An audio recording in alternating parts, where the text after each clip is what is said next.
for our own people, and it's not fair for the people who come. Yes. So it's actually a false promise if we invite people here and then they have no place to live.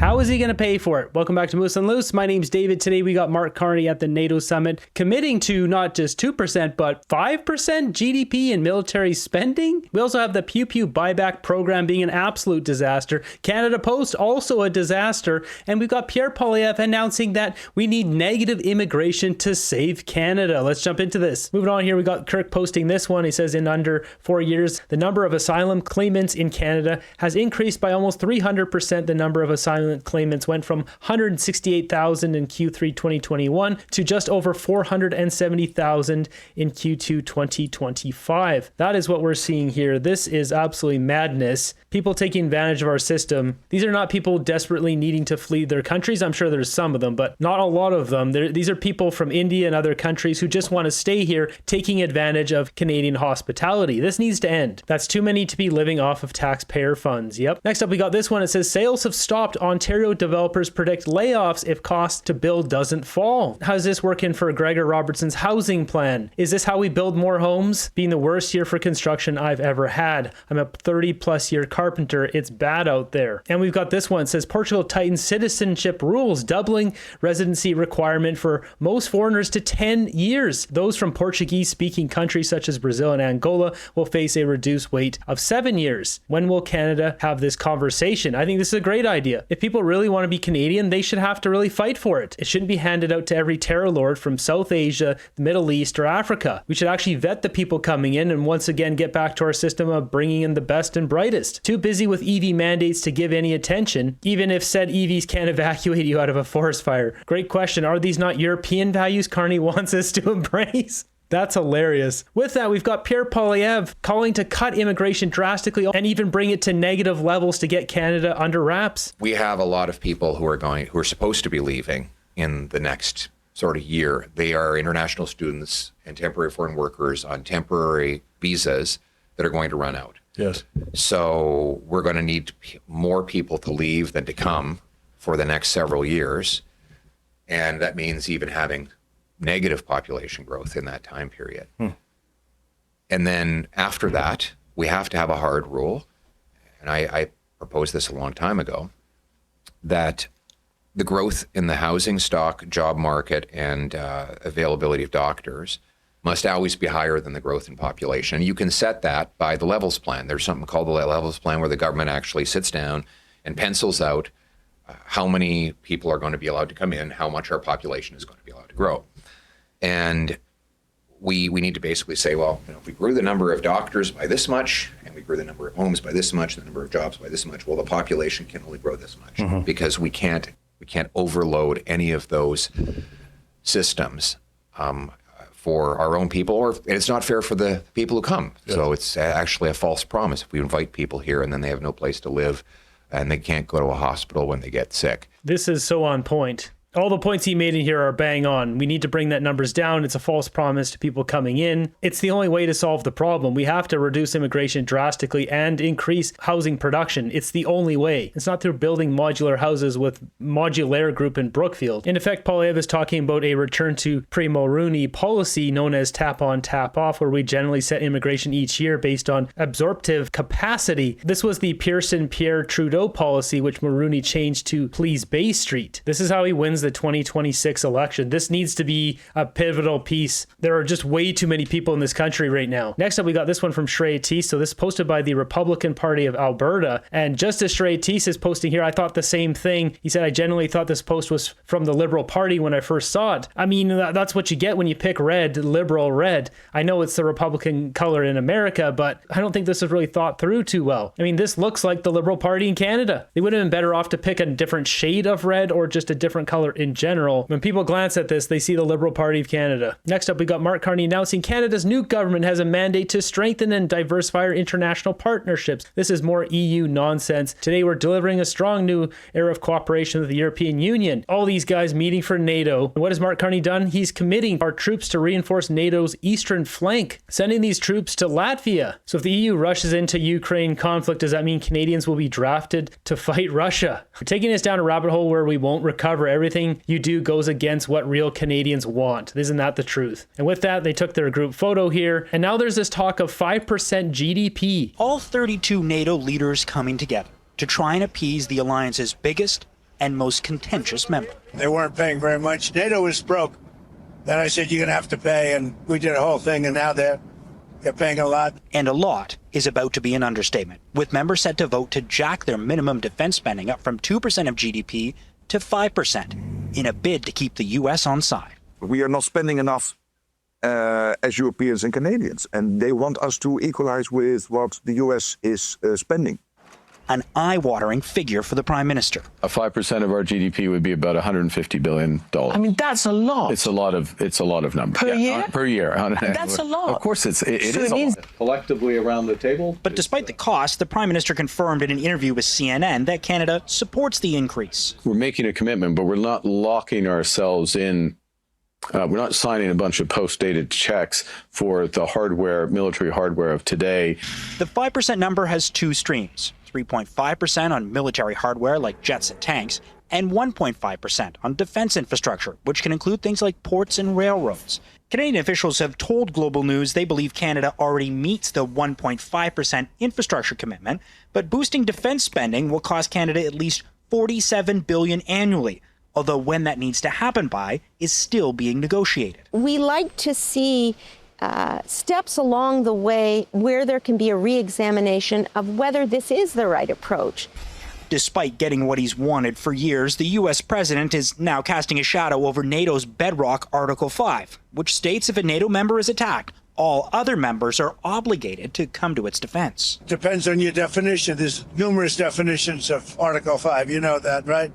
But I'm committed to being their friends. The Prime Minister has not outlined any plan for how to pay for the massive increases in defense spending, but he has warned Canadians that sacrifices will need to be made. How will Mark Carney pay for that? We're already in a massive deficit because of Justin Trudeau. How will Carney pay for this? Is it with more photo ops like this? Carney and his wife meeting the King and Queen of Netherlands? What is she wearing? Why does she look like a clown? That's right, Carney is. I mean, seriously, like, what is this? This looks so ridiculous. Look how professional she looks. Look how ridiculous she looks. It's not just this time. There's numerous outfits she's had which are very questionable. He looks more comfortable in Europe than Canada. Yeah, well, he's home. He's home. He's not my prime minister. Gathering of clowns. Lordy, who dresses that woman? So another thing that came out of this, David McGuinty posting this one, Canada signed NATO's defense critical raw mineral stockpiling letter of intent. Canada has vast critical mineral resources, and we are exploring ways to use our resources to create new opportunities for Canadian industry. What does this mean? Is this another jab at Donald Trump, moving more over to Europe versus our partner, the biggest economy on planet Earth, right to our south? When are mining permits being issued? Yeah, right. As Mark Nixon says, we cannot move Canada across the Atlantic. We are geographically married to the United States, regardless of what Carney says. Very, very warm welcome to this EU-Canada summit. You're here among friends.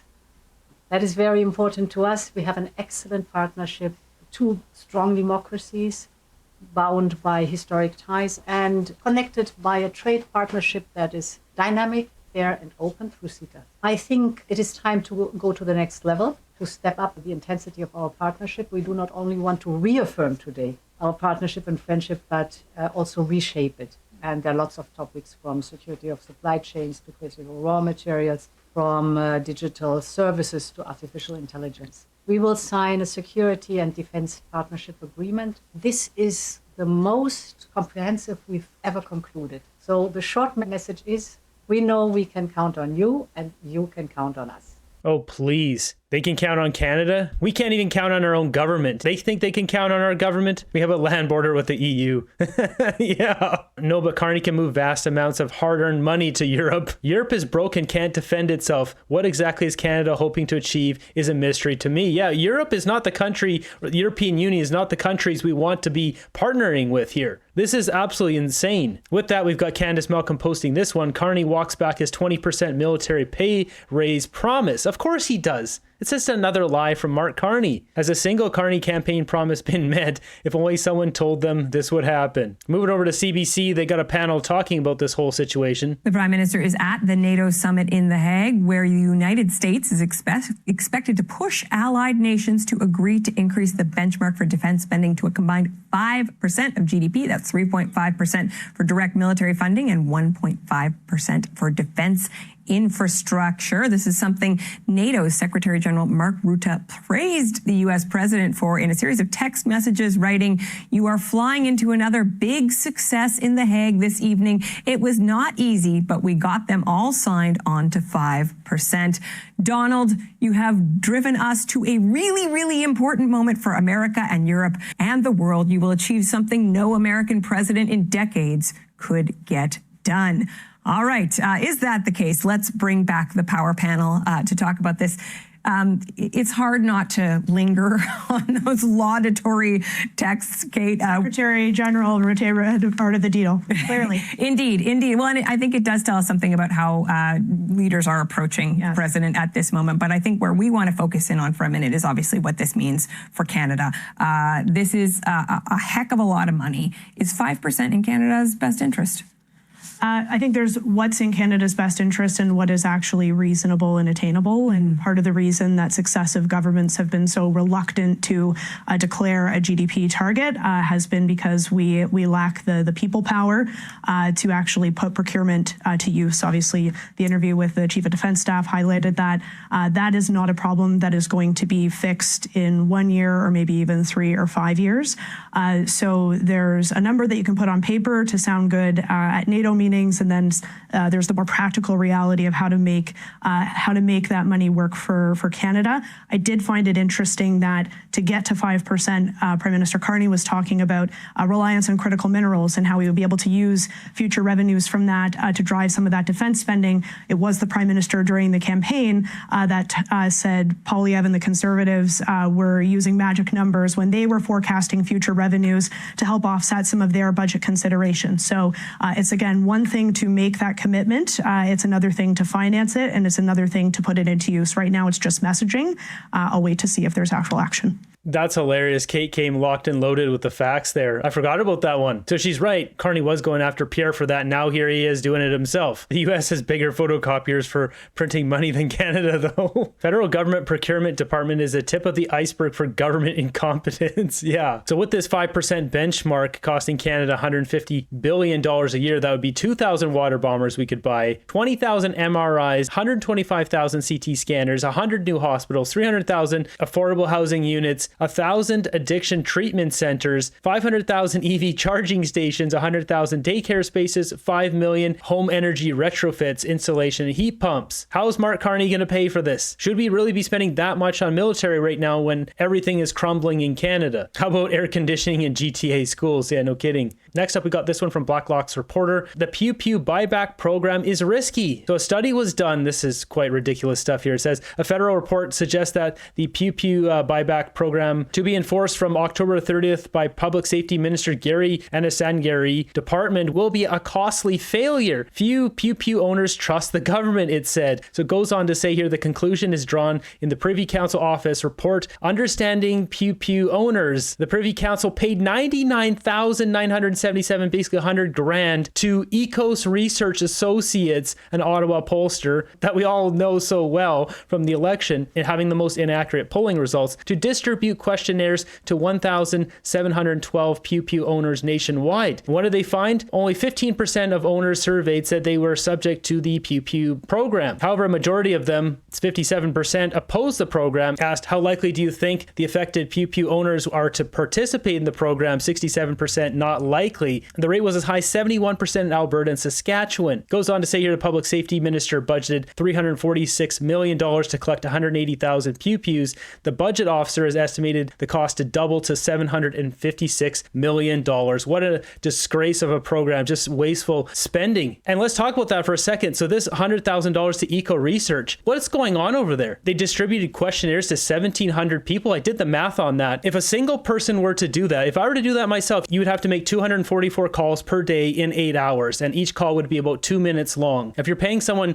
$25 an hour to do that, that's $1,400 for a week to do that. Now, if you're paying them $50 an hour, that's $2,800 to do that. And say the questionnaires are much longer, and it's not just a simple couple questions, it needs more than 2 minutes. Say you did that over the full month, that would still cost someone $12,000 to call up all those people and do that survey. So how do you get to $100,000 to do a survey? Not only that, paying the worst pollster to do it. Just more government waste. It's just every day with these guys. Next up, we got this one from CTV Ottawa. It says federal public servants feeling stressed, emotionally drained. 50% of people, 186,000 employees in 93 federal department agencies responded to the survey. That's a huge survey. Respondents reported high or very high levels of work stress in 2024, up 19% in 2022. 35% of the respondents said they always and often feel emotionally drained at the end of their workday. I mean, everyone does, because everything is so expensive in this country. The Liberals have absolutely destroyed our country, and yet people still voted them back in. Starting this one off, we got Blacklock's reporting this one, forecasting $1 billion annual loss for Canada Post. We have reached a critical point, said the summary of the 2025 to 2029 corporate plan, as landscape has shifted from mail to parcels. Cracks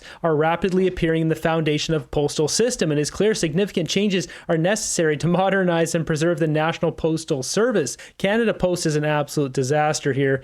It goes on to say the post office last year reported a pre-tax loss of $841 million as Cabinet approved 2 separate rate hikes worth $102 million a year that raised stamp prices from 92 cents to $1.24 for domestic letter. Government cash injections will be necessary to ensure Canada Post can cover operational expenses and maintain adequate cash levels.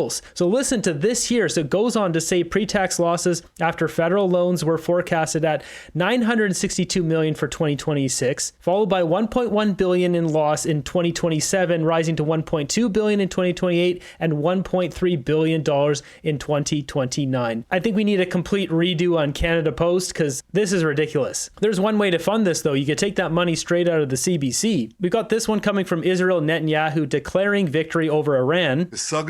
ניצחון היסטורי. והניצחון הזה יעמוד לדורות. This victory will stand for generations. Accidental threats, some more words there I can't read. He goes on to talk about the success, whole bunch of words there I can't read on the channel, talking about pew pews and bing bang booms and all that kind of stuff. If there is victory for Israel, it belongs to America. What's interesting right now is Iran is setting off fireworks and declaring a victory themselves.